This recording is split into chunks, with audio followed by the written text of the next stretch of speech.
Hi everybody. I wonder how your week has been. I hope that you've enjoyed the activities all through Holy Week. Have you washed each other's feet? Have you made an Easter garden? Whatever you've been doing throughout this week, and whether it's been great fun or whether there have been moments of sadness, I hope this story that we'll read together now gives you great encouragement, because Jesus felt all the same emotions that we did. He felt joy and he felt extreme sadness. And as we moved through the week, we learnt about Good Friday together as families, and we perhaps had a moment where we reflected on all that he'd done for us in dying on the cross. But that wasn't the end of the story. So I'm going to read God's wonderful surprise. Jesus' friends were sad. They would never see their best friend again. How could this happen? Wasn't Jesus the rescuer? The king God had promised? It wasn't supposed to end like this. Yes, but whoever said anything about the end? Just before sunrise on the third day, God sent an earthquake and an angel from heaven. When the guards saw the angel, they fell down with fright. The angel rolled the huge stone away, sat on top of it, and waited.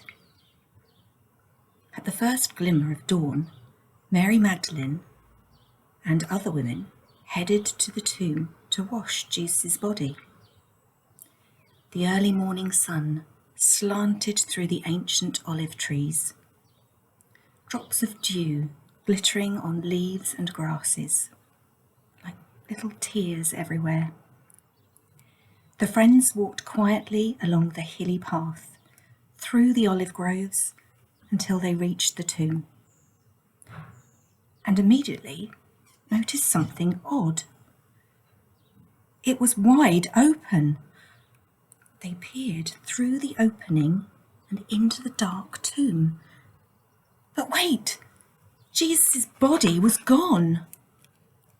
And something else. A shining man was there, with clothes made from lightning. Don't be scared, the angel said. But they couldn't help it. They screamed anyway. The angel asked them, "What are you doing here?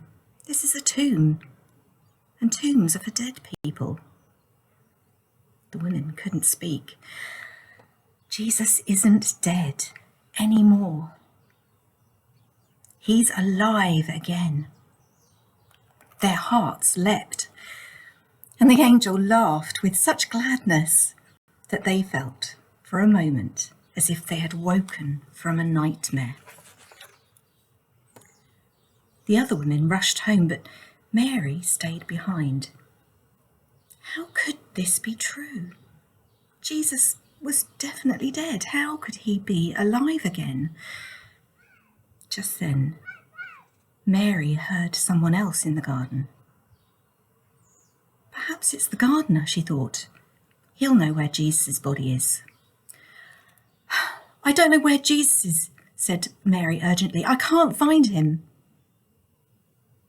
But it was all right. Jesus knew where she was, and he had found her. Mary.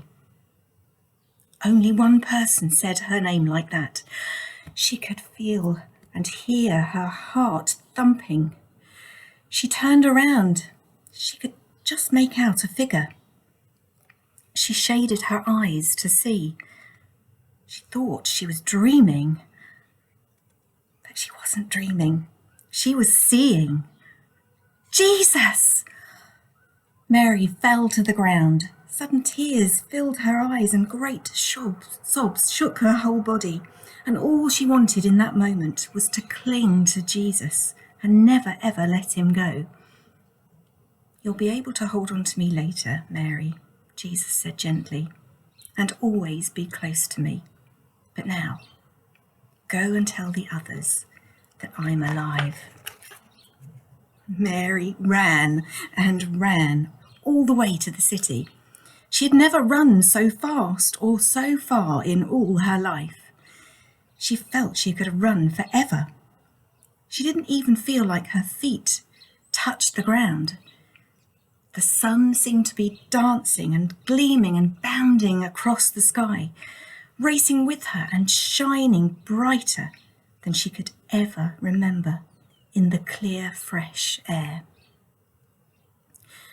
And it seemed to her that morning, as she ran, almost as if the whole world had been made anew.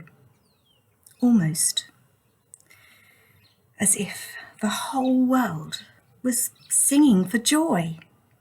The trees, the tiny sounds in the grass, the birds, her heart. Was really God really making everything sad come untrue? Was he making even death come untrue? She couldn't wait to tell Jesus' friends, and they won't believe it. She laughed. She was right, of course. I hope you enjoyed that story, and I hope as you celebrate as a family together this joyous day, that it's something that will keep us hopeful throughout the coming days and weeks. So if there are times when you're sad, then just remember all that Jesus did for us, and just keep that close in your heart, and remember that death isn't the end.